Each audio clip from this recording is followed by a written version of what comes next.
Audio Jungle. Audio Jungle.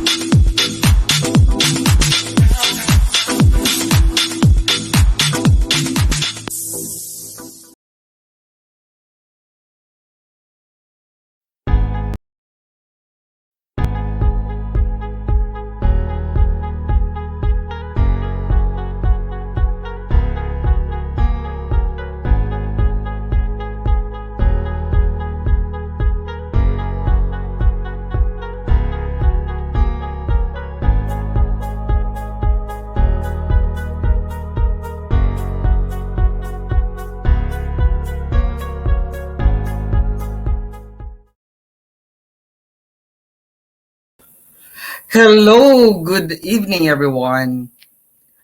Um, this is our first live sessions for Pageant Mag Philippines. This is Don Dijani Serra, your pageant correspondent. On behalf of Francois, we welcome you, everyone. Good evening, good morning, and good afternoon for those who are not in the Philippines and a different time zone that we had, especially our viewers from all over the world. So, as a start, this time is a season of pageantry. So there are a lot of pageants. If you had been our followers for the past few days, there is Mr. Island Philippines Tourism. There is Hias ng Pilipinas. Miss Universe Philippines is coming. Miss World Philippines is coming. And of course, a lot of pageantry. Tonight, we will be having four handsome guys. No, they are candidates of a new pageant, and it's my first time also to hear this pageant. And we are very glad that they come and joined us. So we will not. I will not be holding you a much because this is an 1 hour only. So may I introduce to you our guest for tonight for these live sessions as we want to know more about themselves, their advocacy, about their pageant, and so on. Please help me welcome with a virtual applause candidates of Man of the Philippines. The first one is Bryan Diaz from Cebu. Hi, Bryan. Hi, Sir Dundee. Hi, everyone. Good evening. My name is Brian Diaz. I am 24 years old, representing the beautiful Cebu province. Yeah, so that was Bryan, no? So he's from Cebu. Our second guest is from the north. Um, he is James from Cabuyao City, Laguna. Hello po. Ako nga pala si James Mark Pascual. I'm 22 years old. Stand 6 feet tall from Cabuyao, Laguna. Hello po, Yeah, magandang thank you gabi. very much, James. Yeah, thank you very much, James, for being with us tonight. And another guy, another handsome personality, is a neighbor of mine. Not really neighbor, but we live in the same city. He is Deo from Lapulapu City. Hi, Deo. Oh, no, Carl. the third one is not Deo. It's Carl. Sorry, Carl Yeah, hi. from the north. Yes, Okay, Carl, can you please introduce Quezon yourself? province po. Yeah, Carl is from Quezon Province. Yep. Yes po. So, kindly, My name is Ron Carl Malolos, so 27 years old, 5'11" stand, and yeah, living in Quezon province. yes. So we have here tonight. No, um, he was in the call, but I don't know what happened to him. But anyway, show must go on, guys. Right? Yes. Yes Yes. po. Yeah, Yes. show must go on, of course. So we are here tonight to know more about your advocacy, your journey, and of course, um, your pageant. Okay. So we will be talking first on the pageant, no? Uh, Miss, this is the pageant is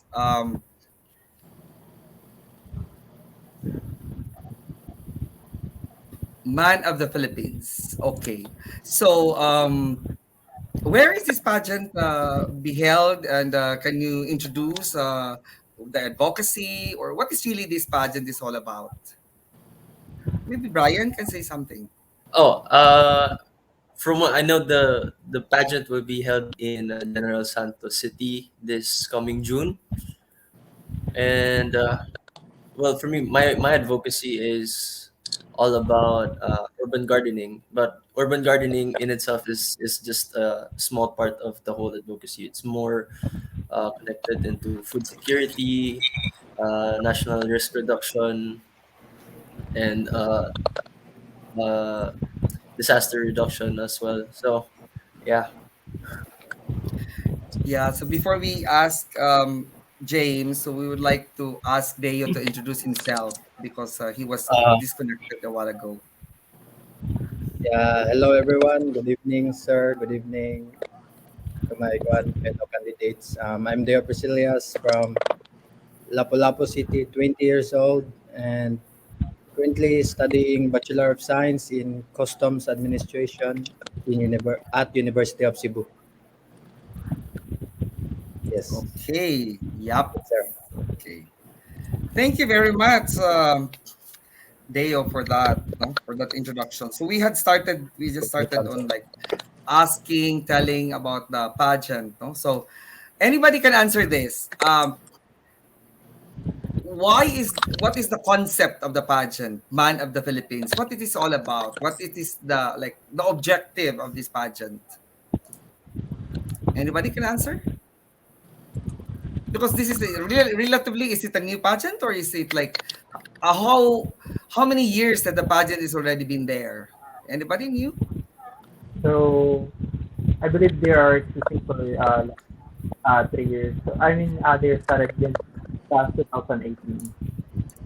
Mm-hmm. And I believe the concept of Man of the Philippines is um, like to empower the integrity, the nationalism, and also the advocacy. Oh, yeah. And it is always held in General Santos, or is it only for this year that it will be held in General Santos City? This 2024 will be held in General Santos. Oh, that's nice. That's nice. No? That the Yes, pageant sir. is held outside of Manila too. Thank you very much for that, Carl, for that informative um, statement about the pageant. Welcome Okay, po. so we will continue. We'll ask James on his, of course, his advocacy, why he joined the pageant. Hello po, magandang gabi po. Yung advocacy ko po is all about parang sa sarili lang po, yung Mhm. parang embrace your flaws, yung love yourself and believe in yourself. Yun lang po. It's all about ganun lang po. Kasi kaya ko po nakuha yun na advocacy ko is dahil po sa birthmark ko.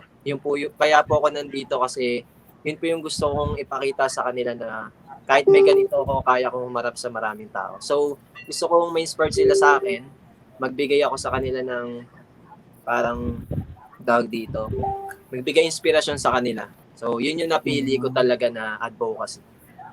So, yun. Yeah. So, yeah, it's nice also, diba? Um, na ang napili mong advocacy. It was good.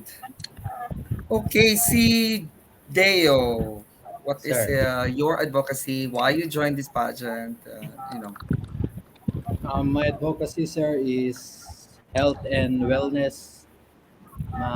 And I want to share to every Filipino how to essential to be physically fit and emotionally balanced. Yes, sir. Yeah, that's good, no? To help to have the Filipinos be aware on healthy lifestyle. Yes, Yeah. sir. Especially How I now. wish that I will have a healthy lifestyle with our busy schedules, right? That's a good thing to do. And of course, Carl, what is your advocacy, My, Carl? my advocacy po is self-empowerment through health and fitness. So same Mm, with kay Deo. So I'm just inspiring everyone to um, to give more time and effort for their self para po mag-exercise every day and then um, magkaroon din po ng mas um, maayos na food para sa kanilang sarili. Ganun din po. mm. Yeah, so I think a lot of young people nowadays are really talking about health, Yes. no? So yeah, I remember before there was a motto on there that health is wealth.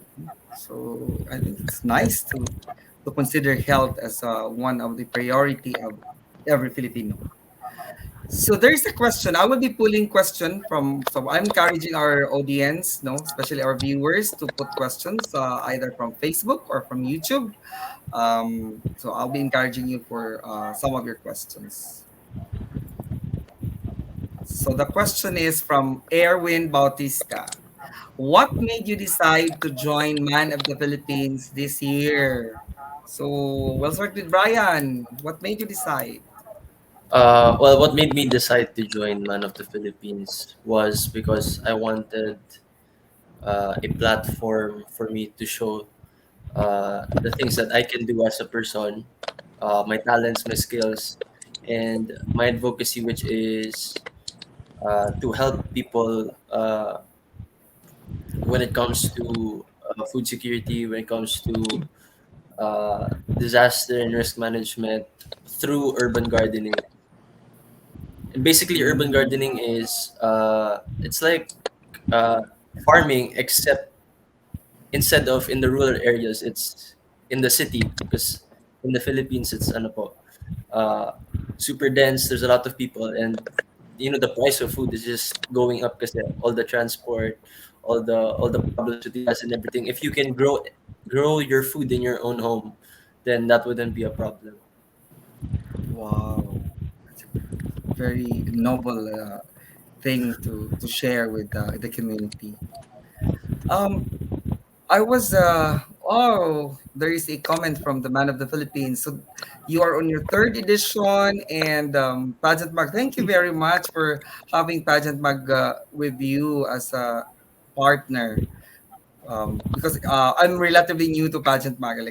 I'm 1 year in Pageant Mag, so I really much not have knowledge on this. But thank you very much, Man of the Philippines, for trusting Pageant Mag to be your one of your partner, media partner. Okay, so kay ano tayo? Kay James. What made you decide, James, to join Man of the Philippines? Sumali din po ako dito kasi parang sa tingin ko po marami po akong matututunan talaga dito sa Man of the Philippines eh. Tsaka yun po para sa tingin ko po isa po to sa mga stepping stone ko para maabot ko po yung mga pangarap ko sa buhay. And syempre po yung advocacy ko kung sakali man ako po yung mananalo na Man of the Philippines. Parang nakikita ko po kasi ngayon lalo na sa mga kabataan na marami po nawawalan ng tiwala sa sarili. Lalo na yung sa mga nabubuli. So, ako po Mhm. ganon. Kaya po ako sumali para magbigay nga po inspirasyon sa kanila. Yun lang po. Para po talaga ako Yeah, sumali dito sa Man of the Philippines. yes, no. Magbibigay inspirasyon sa kabataan. Be a good example to them. That's one of the best thing that a young man like you, James, is sharing to the people. Si Deo, I think Deo is very young. How old are you, Deo, by the way? I'm 20 20. years old. Yeah, Yeah, turning you mentioned 21 that you're 20 December. Turning December. You're 21 so this very, still 20 years old. Yes. So, why did you decide to join Man of the Philippines? I joined this pageant to inspire the youth to stay fit and healthy because that's my advocacy, and I want to show my advocacy in a bigger platform. Yeah. And you believe that pageantry is a bigger platform Yes, sir.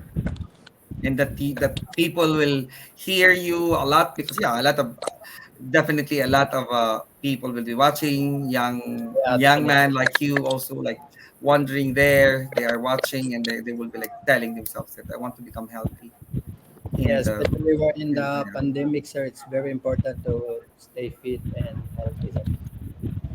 Okay. Sige. And then si Carl, why did you join this Man of the Philippines, Carl? First of all po, my mind and my heart po nasa ganito pong competition, sa ganitong pageant, entertainment. So, I decided to join kasi alam ko po na prestigious po yung yung pageant, yung it's a big pageant po. At saka Mm. po karangalan ko po na maging parte. It's a dream for me na maging part Ay, sure. ng pageant. So, ngayon po, nagkaroon ako ng chance. So, I just wanted to showcase my talent, my potential, and it's gonna be a big platform for me to yeah, to showcase my talent. And of course, I know there's a lot of open big doors for me gonna happen after this one. And also, I wanted um, to share my advocacy. I want to voice out. I want to become an instrument to voice out my goals and my advocacy just to inspire people about on how to take care about their health and fitness. And I know that's very important, especially nowadays. Yeah, tama din naman, no? That's Um, very nice, no? To look at it that each one of you had advocacy, each one of you had a dream of sharing what you have in mind and what are the things that you might be able to help to the community. Okay, so next question is from not from the audience, it's from me. So I would like to ask you on like how did the when did it started your pageant journey? Kailan nagsimula yung pageant journey mo? Ano nangyayari uh and then hanggang ngayon, no? Like the history of your pageant journey kung pang ilang pageant mo na to or and then what it's like what have you learned on the previous pageant? It's all about your pageant journey. So you may say something about like how I joined when I was young and like this. So start tayo kay Brian. If I remember correctly, kasi I started when I was in first year high school, school Mhm. pageant. It was I ended up being one of three uh, representatives of the school to be sent out to another pageant to compete with other sister schools of the yung school ko. So I ended up winning first runner up, and I think my awards there were best in sportswear, best in formal, uh, Mr. Congeniality, and then I ended up only getting first runner up. Oh. So And Hapat I think Award, yeah, Hakot award, but I didn't get the the title. crown. So Yeah. what So, I learned there was uh, I have to be more articulate with my thoughts, especially when it comes to question and answer, because that will define me as a person to the audience, whatever if I'm truly deserving of the title. That's what I learned when I was uh, in high school. Now, after that, in college, I uh, became the Mr. Architecture Youth Ambassador for our college in UST, and mhm. that was a whole different experience because initially I wasn't part of the roster of the final Candidates. roster. I was actually a wild card, so I had to they posted pictures, and then uh, they had like a online voting. So who's deserving to be part to participate in the pageant, and from there it just kept going good, and I eventually got the title of architecture youth ambassador, and I went on to compete for Mr. UST. And Mm. I didn't win Mr. UST, but it did open up some doors to modeling. Mhm. I got scouted by an agency to do commercial editorial gigs, and here I am now, joining Man of the Philippines, Mhm. my first national pageant. Okay. Yeah, first national pageant. How excited you are! Yeah, I'm very excited.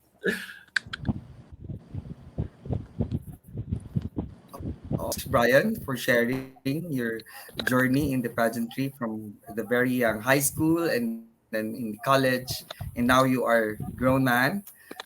You're working here in Cebu?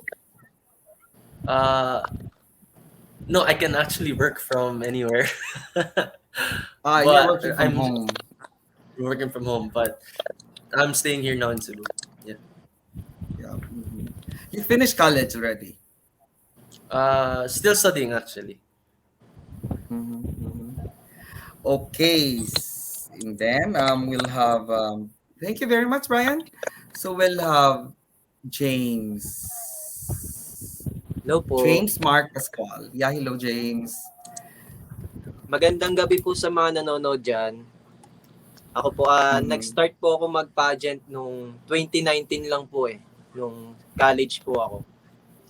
Yung una ko pong sali sa school din. Tapos, runner-up lang po ako dun eh. Pero nung nagpa-pageant po ako, is parang may, ewan ko, di ko naman siya sinasabing discrimination, pero parang ang gusto nila patakpan to, make-upan yung birthmark ko na, diba? Kasi ako lang yung nag-join na merong ganito eh. So, parang parang gusto na wala to. Pero sabi ko, hindi na lang ako sasali. Hindi na lang ako sasali. Pero sa ano naman, pumayag naman po sila. So, Mhm. ayun. Unang sali ko po ng pageant, parang English policy po agad. Eh, hindi naman po ako magaling mag-English. So, sobrang kinabahan po ako nun. Tapos po, next ko po nun is sa barangay po, yun. Nag-title naman po dito po sa Banay-Banay. Yun. Yung awards po, marami din naman po. Tapos yung next po nun is Cabuyao. Ito pong city namin. Pero hindi po ako pinalad na manalo kasi nahirapan po ako pagsabayin yung pag-aaral. Tapos student athlete pa po ako, varsity player. Tapos parang nagsasabay-sabay po yung tatlo eh. Kaya parang nahirapan po ako iano po talaga yung oras. Tapos yung last po sana is bago po magka-pandemic is official candidate na po ako ng Ginoong Laguna. Pero di po siya natuloy. Tapos yung ito na pong 2022 is ito na pong Man of the Philippines po. Tapos dito agad yung baksak, kumbaga national pageant agad. Kaya sobrang kinakabahan po talaga ako. Wala po talaga ako masyadong experience. So yun Mhm. Yeah, good luck for that, James. Thank you for sharing po. your journey in the pageantry, and of course, you've been telling about that discrimination thing, but you have struggled it, napagdaanan mo, and now you are here on your first national Yes pageant, po. and we are looking forward of like, of course, no, we are dreaming of winning, hopefully. Okay, so si Deo, Hello, sir. Deo, Yes, sir. Good mhm. evening. Good evening, Good everyone. evening, Deo. I started pageantry sa, I think, 2017 sa dito lang sa Cebu Municipality Pageant, and I also joined pageant sa school namin, Mhm. and runner-up lang din po ako, first runner-up, and Mr. Photogenic. Tsaka dito Wow. din sa Lapu-Lapu, sumali din po ako sa pageant. And this is my first big pageant, national pageant po. Mhm. Yeah, sumali po ako sa mga pageant dahil gusto ko ma-build ang self-esteem ko, and to learn more things, and to showcase myself to everyone. Mhm. Yeah. What particular pageant you have joined in Lapu-Lapu? Ano po, kanang Ginoong Lapu-Lapu po. 2019. 2018 yata. 18, yep. Mhm. Wow. So that's a good thing, no? You have step by step until you are now here in Man of the Philippines. Yes, opo, sir. Thank you. Then si Carl. Good evening po sa lahat. Good evening, sir. Hmm. Ako po naman, I just recently started, medyo late na rin po this last 2017. Ito naman po ay provincial, so nag-start po ako doon. And the name po ng pageant is Mr. and Mrs. Ginoong Tama. So, dun po, so from here, essence po, nag-travel ako to sa Samar. So, yun po yung pinaka first ng aking pageant. So, I decided to join po kasi nagkaroon po ako ng hilig sa ganito competition kasi I just wanted to showcase po yung mga potential ko and talent. So, after po noon, nag-jump po ako ng 2019, isa pong national pageant din sa Mr. Grand International po. And then, naganap po ito sa Narbacan. So, yun po. Yeah. So, medyo hindi nabaguhan sa pageant sa national pageantry. Kind of. Yes. But still hoping pa rin, no? So, just to ask, what are the titles at stake in Man of the Philippines? If any one of you knew. What are the titles at stake? Or isang title lang, Man of the Philippines lang?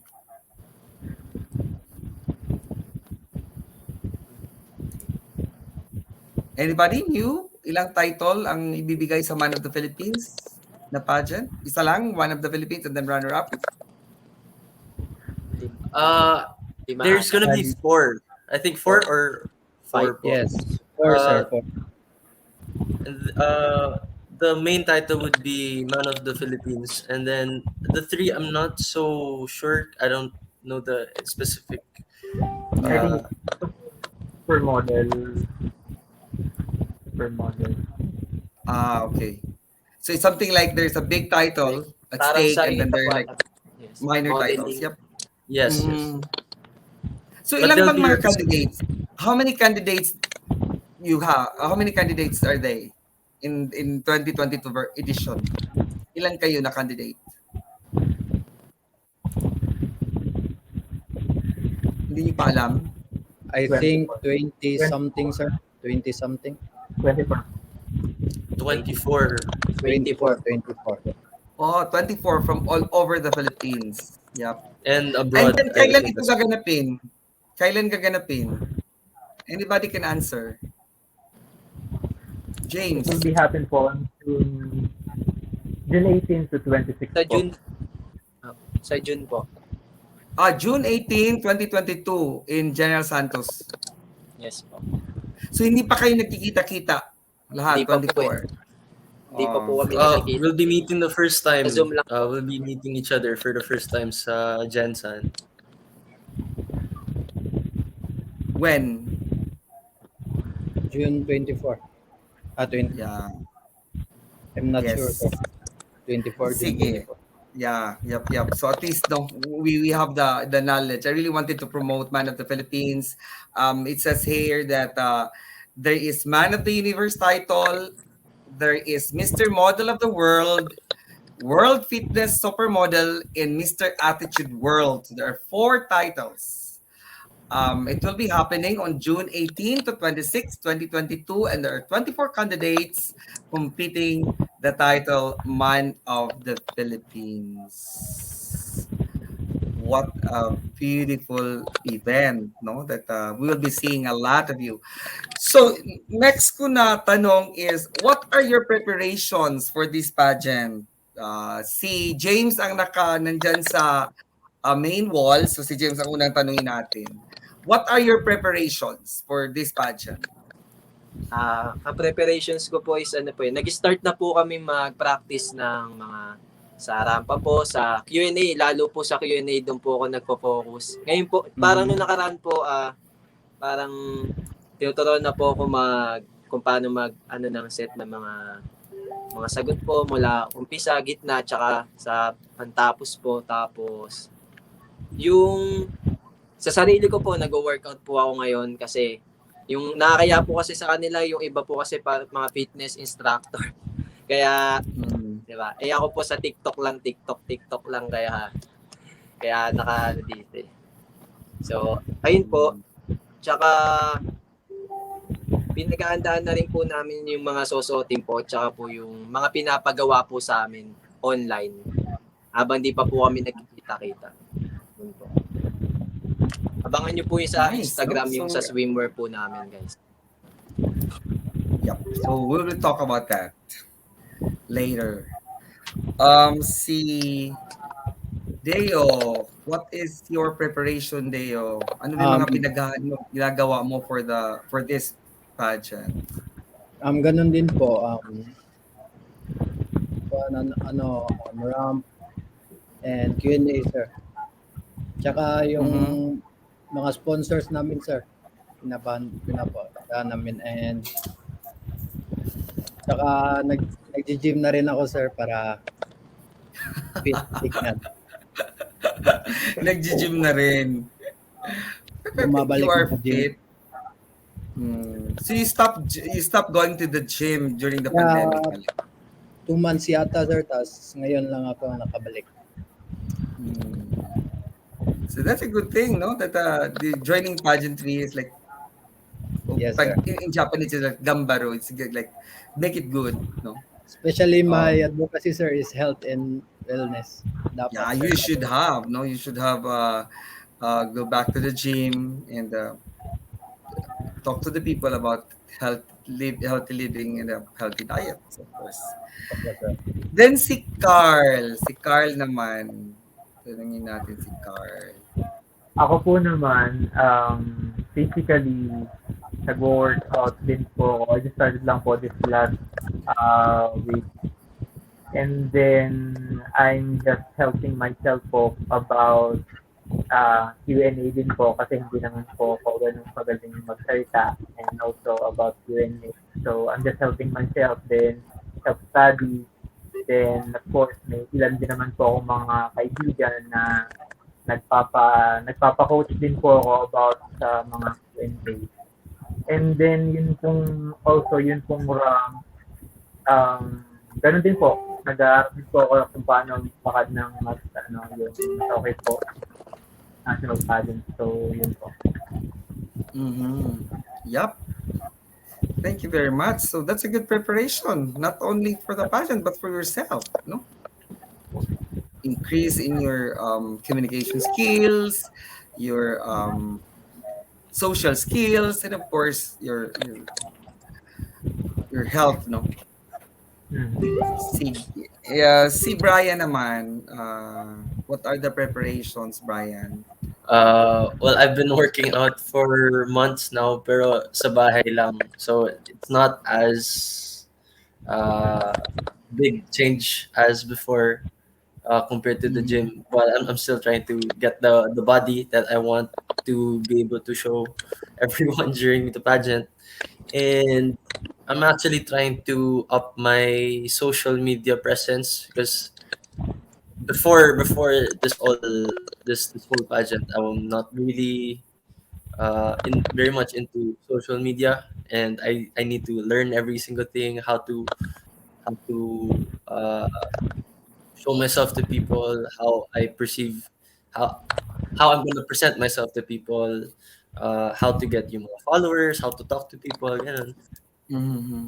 But overall, I think I'm doing good naman. I'm preparing how to get yung mga costumes, mga outfits na kailangan for the pageant. I'm gonna be meeting the team that's handling me, I think tomorrow, the soonest, and I'm excited to meet them because since I haven't actually met them since the start of pandemic, I'll be meeting them na in person to practice yung mga walk, mga question and answer. And yeah, I'm really excited, and I'm preparing everything that we need for the pageant. Yeah. So that's it. That's like a good plan. Yes, di ba? That's a good plan. Yes. So I will be putting one question. This is kind of a social question. And since we are been talking about health, most of you are talking about health, fitness, because I believe the pageant is more on that.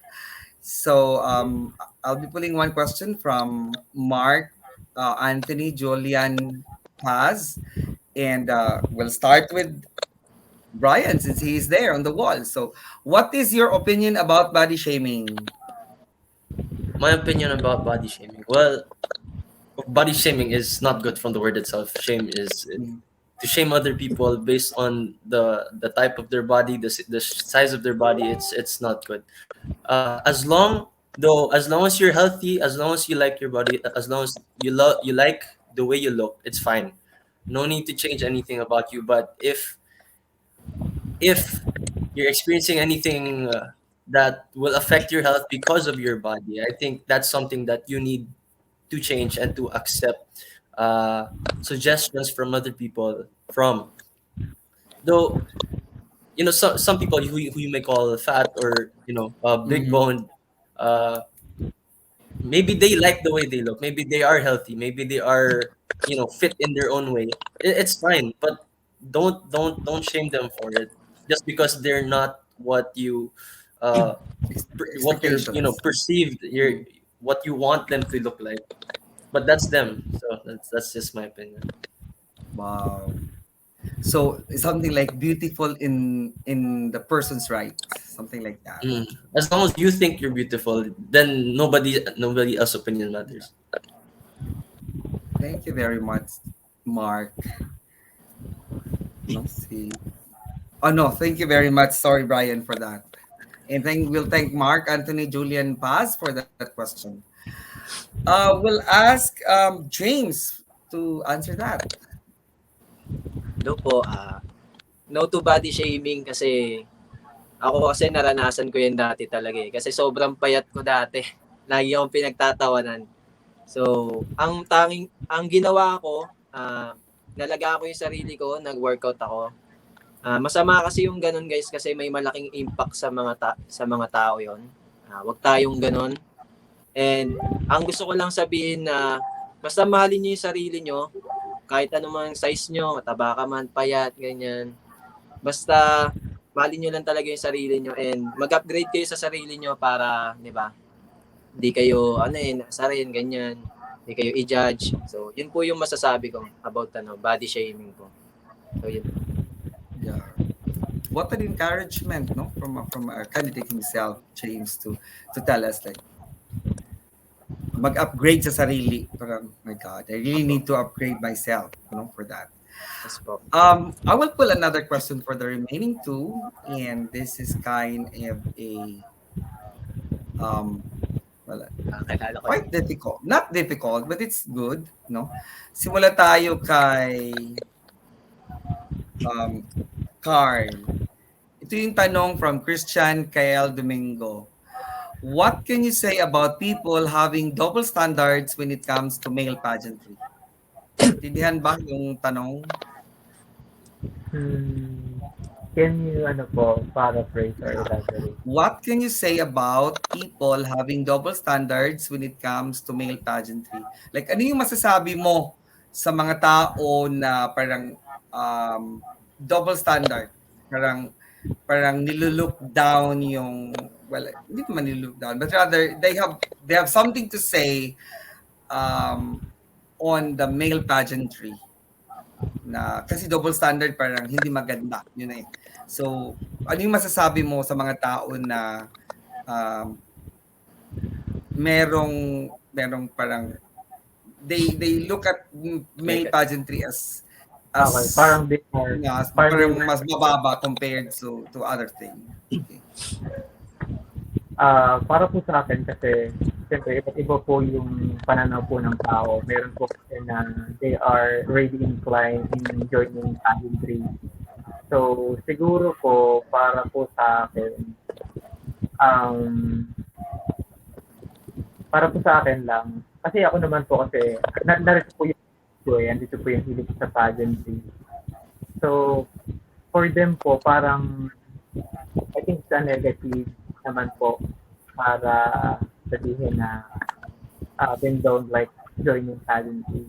Siguro depende rin po kung depende rin po sa mga kung may hilig or wala yung tao sa about this competition Mm-mm. nila. Okay. Kay Deo. Hello, sir. Yes. Ganun din po Yes. yung question, sir.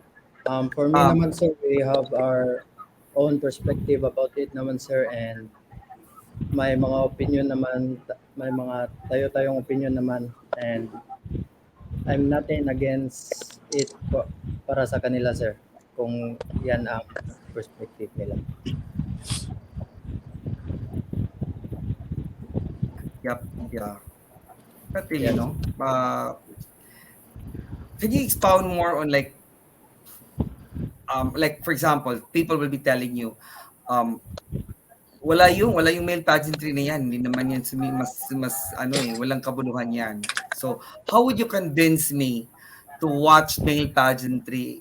How are you going to promote to me male pageantry? Parang ganon. Male pageantry, sir, is kanang we can inspire people naman through our different advocacies, and yan, and we are here to expand our advocacies and help other people what they need, and sir, yun. So it's kind of a novel thing to do din, yung pageantry. Hindi siya yung masasabing walang kabuluhan. Meron ding Yeah. magandang nagawa, kumbaga. And para Okay. ipakita sa iba yung tourism namin. Okay, sige. Since napag-usapan na yung mga tourism na yan, so, diba, you came from different places. So, my next question will lead towards that.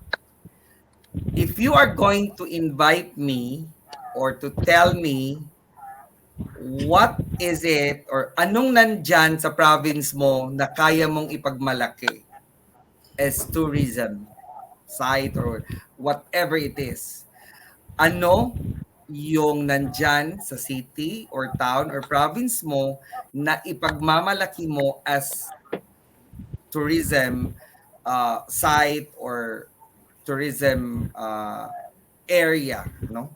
Or with the relevance to tourism. So, start tayo kay Carl. Si Carl muna. So, anong meron sa Quezon Province? Ako po kasi Cebu akong Candelaria. So we are celebrating Candle Festival every year. So it's a big parang celebration na every houses nagpe-prepare po sila and about the decorations about Candle Festival. And at the same time, Quezon Province po is para pong it is consisted with different what do you call that, different islands and also the beaches. And also para pong pinaloloban po kami ng mga bulubundukin, mountains and yes po. So yung pong mga beaches dito talagang maganda po, especially sa going to San Narciso, Quezon, and then Mauban. General Car. Yes po, maganda po yung mga beach dito. Yeah, Polillo is in Quezon, di ba? Pudil Island po, yes. Mhm. Sige. Kay Deo, what is in Lapulapu City that you are very proud of when we talk about tourism? Ang may pagmamayabang ko sa Lapu-Lapu, sir, is yung Mactan Shrine, sir, kasi dito naganap yung away ni Lapu-Lapu at ni Magellan, yung mga Spaniards, sir. And madaming magagandang resorts dito, sir, and mga beaches, sir. Yan, sir. So, kung meron kang bisita, you will bring the person to Mactan Shrine. And of Probably, course, sir. the beaches in Lapulapu. Yep. Okay. So thank you very much, Deo. Um, si James, anong meron sa Cabuyao na ipagmamalaki Hello po, mo? magandang gabi po. Sa akin po, common naman po yung mga ano yung mga hot spring, mga falls dito. Marami naman po sa Laguna na. Pero gusto ko po ano yung sa Cabuyao, yung inaano po namin na sa St. Polycarp po yung Kampanang Ginto ng Cabuyao, Mhm. Laguna. Yep. Ito lang po talaga yung pinaka kilala dito sa amin sa Cabuyao. Yun. Syempre po sa simbahan yon. So sobrang luma na po kasi talaga at matagal na po yung simbahan dito. So dinadayo rin po to ng mga tao. So, sabi nga nila, diba, mas maganda na diba, sa simbahan, di ba? Para doon natin masasabi lahat yung mga gusto nating hilingin. Mhm. Yun po. Doon ko po siguro sila dadalhin, di ba? So Sa it's simbahan something po, like sa it's St. that, Polycarp. that you think it's the best of what Cabuyao had. Apo. The bell. No, I've Yes. been there in the Saint Polycarp Church. Apo. Yun po yung It's a logo Saint na Polycarp, talaga. right? It's a Saint Polycarp Church. Apo. Simbahan ng Saint Polycarp. Apo. Yep. Inaayos na nga po ngayon yun eh. So parang mas kasi po parang malapit na siyang parang bumigay kasi sa sobrang luma na po. So inaayos po siya ngayon. Yun po. Yeah. Yep. Sige. And then, of course, Bryan from Cebu province. What is there in Cebu? Well, as Cebu province, basically it's the whole island of Cebu. But Yeah. of course, the island of Cebu has small islands now well known for their beaches, it's white sand, crystal clear blue water. But Yes. among all those islands, there's this one that's my favorite, and that's where we always go to kapag may time kami. Yes. To What is kami that? we always go to Bantayan Island, Cebu. It's in the Yeah. north of Cebu. It's a I would say 7 hour drive from Cebu City. When you get here in the airport, 7 hour drive. But it's worth the drive because you go around, you see all the sights of Cebu, you see all the beaches, you see all the road, you see what Cebu has to offer. But when you get there to Bantayan Island, it's just so beautiful. There's the water is just so blue. There's Mhm. several beaches there that you can go. The food is I just can't explain it. It's just so good. Seafood, of course. Several old churches there in Bantayan Island, and Yep. I know that they opened the airport to Bantayan Island recently. I think just last year, November, and that's the airport where you can actually buy to go skydiving. Oh yeah. So Yep. that's Yep. one of the things that I think a lot of people would like to do there. But aside from skydiving, if you can't afford that, you can go scuba diving, you can go swimming, you can go around the island. It's just going around the island is really nice. Hmm. And I think there's a something like a natural mangrove area in Bantayan Island also. I think there is a they are developing it, okay, this time. So it's a Yes, nice I place. hope they actually protect that mangrove area because the mangrove areas are actually really helpful when it comes to typhoons. Those are actually like natural barriers so that hindi mag-flood yung area. And that Mm-hmm. will keep the island, protected. Since it's the top of Cebu, a lot of storms hit that part. Yes, yep, I know. So yeah, one last question for everyone, and then we wrap up because this is only for an hour of interview. We want to hold you a lot, but since most of you have other appointments, some are working, some are going to studies. No, so yeah, so there will be one more question before we wrap up. So if you rank the core values of Man of the Philippines, what is your number one and why? You know the values of Man of the Philippines, right? You are a candidate of the Man of the Philippines. Sa mga values ng Man of the Philippines, what is your number one and why? Started with Bryan. For me, I think it would be being nationalistic. I just want to be proud of my country and what it has to offer and what all the things that uh, it is to be Filipino. Yep. Nationalistic. For James. Hindi po, nationalism. Kasi gusto ko nga po ma-showcase yung ano, may beloved hometown. Yun, Cabuyao City po. Yun po. Yep. Nationalism again. For Deo. Among the core values of Man of the Philippines, what is your number one and why? Ganda naman ang smile Thank ni you. Deo. Thank Talagang you po. very Same din po, charming. nationalism po. Bakit naman kopya-kopya ha? Sige, bakit Yes. nationalism? Because I want to showcase my municipality and represent it and showcase kung gaano kaganda po. Hmm. So being nationalistic is a core value that you love most on the core value of the man of the Philippines. That's good, no? Being Yes po. nationalistic, being a Filipino, buy Filipino product, no, um, no Western mentality. That's it. That's being nationalistic. Filipino first. For Carl, ano yung core values na meron na gusto mo and you think number one as a man of the Philippines? Para po sa akin, yung advocacy. Kasi, my advocacy po kasi is about health, about encouraging people to take care of their health. Especially ngayon po, pandemic. So, dahil po nagkakasakit. Karamihan po kasi nagkakasakit ng sa sarili nila, and then at the same time may dumarating ng viruses. So I wanted I wanted to encourage them na mas maging strict pagdating sa kanila pag-aalaga ng kailang sarili. Especially kailangan nilang mag-exercise or mag-workout every day, and then kumain ng ng pagkain. Yun lang po. Yeah, so advocacy is one of the core values that you have.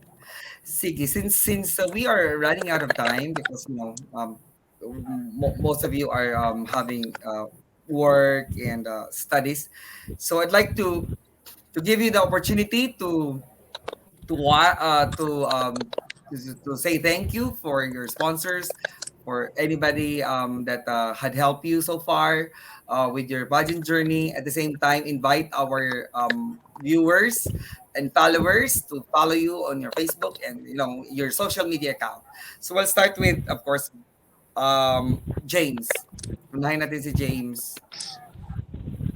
So yun, maraming salamat po. Please support me po dito po sa Man of the Philippines. And thank you po sa mga sumusuport sa akin, lalo na po sa manager ko, kay Tito Ted, sa handler ko po, kay Nay Prech, and syempre po sa nag-organize po dito. And please follow nyo po ako sa mga social media ko, sa Facebook, James Mark Pascual, sa Instagram, Supremo_James, and sa TikTok po. Pero bawal po yung mga bata doon. Sa TikTok, bawal tumambay. So yun po, sana po masupport nyo ako, representing City of Cabuyao, Province of Laguna. Your man Thank of the you very Philippines. much, James. Yeah. Si Deo. Yun po. Thank you po sa mga supporters ko. Keep voting for me po kasi bumaba na yung rank ko po. And to my sponsors po, thank you for Bryan Aesthetics for my skin and Smileworks for my smile. And to my handlers po, Lyric Roma and Gian Paulo po. Big thanks to them po. Yep. Where can we follow you? How can we support you? po. Please, yeah. Follow my Instagram po at Mr. D po, and my Facebook, Deo Precillas. And to my TikTok po, yun, Deo po, Deo. Deo. Okay. Kay Carl naman. Yeah. Si Carl. I believe ito po it's a great opportunity po para magpasalamat sa production sa organizer. I would like to thank po kay Sir Dale And of course, kay Direct Raymond Tiranillo for giving me an opportunity to be part of the Philippines. And of course, sa mga staff po na nag-aasikas sa amin everyday, sa mga concern namin. So, nagpapasalamat din po ako sa kanila. And then, to some supporters that I had there. So, thank you so much po sa pag-follow sa akin. And then, thank you so much po sa mga pag-aabang ng mga challenges exposed.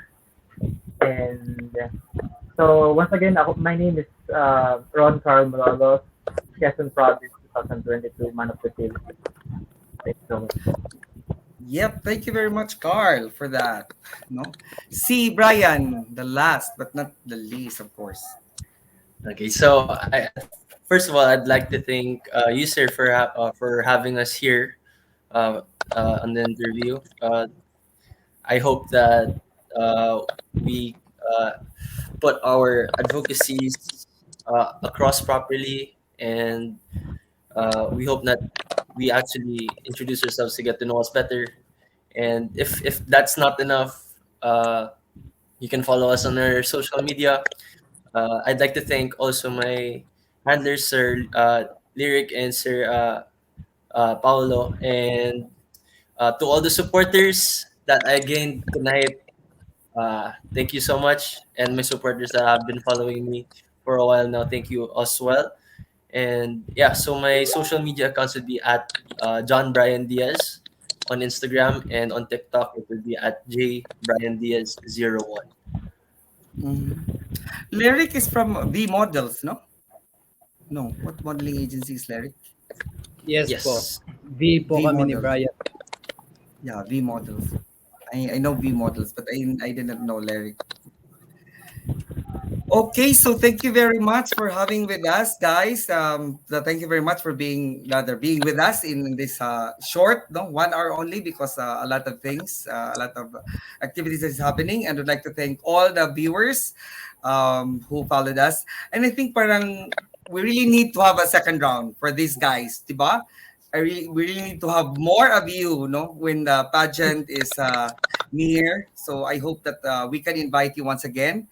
Siguro yung mga dalawa o isa para mas more pa na mas mapakilala pa yung sarili ninyo, and then to to get some followers, to get some people behind you supporting you. So thank you very much. So for all our followers, don't please follow their social media accounts, of course, if you want to know more about. And please follow also Man of the Philippines. Wait for some announcement here in Pageant Bank, and of course on their official Facebook and Instagram accounts. So please also follow our Facebook and Instagram account of Pageant Bank Philippines, and also my personal Facebook and Instagram account, Don Dijan Estera. So thank you very much. Thank you, guys. Thank you for our viewers. Have a good night. Good night, po. Thank you Thank you so po. much Thank po. you. Good night.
Audio Jungle.